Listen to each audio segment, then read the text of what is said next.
wilderness, we met a Canadian father and a son. And we started talking, and we asked, what does he do? And then he said, I sell new skin products. And he explained what is new skin, how does he sell, how does he earn money, and he even asked us, are you interested to bring new skin to Singapore? But that was when I understood, start to have some inkling what direct selling and multi-level marketing is about. They sent me to MPI, Ministry of Trade and Industry, and then my assignment, negotiate a free trade agreement with the US.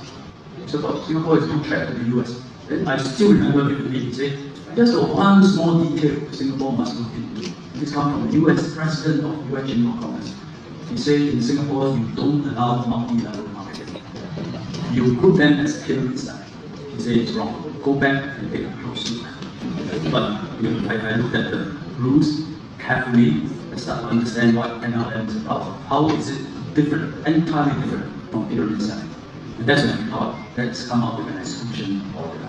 Because very unfortunately, your activity which is MLM got lumped together with pyramid selling under the MLM and Pyramid Selling Prohibition Act. So everything is prohibited, but under the law we can have an exclusion order. That's why we carefully drafted together with case at the time on an exclusion order to cut out MLM, and therefore we are here today. But the government rules are not friendly. The entire sector, entire industry, thousands of jobs can just disappear because of some restrictions. When government rules are correct, you allow entrepreneurship, you allow people to work legitimately, but the rest is up to the industry.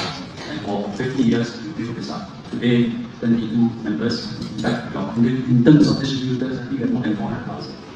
Every single one has some entrepreneurship in you. Every single one has some financial freedom because of what you do. Every single one build up sales skills and being of service to one another. Singapore as a nation is made up of everyone.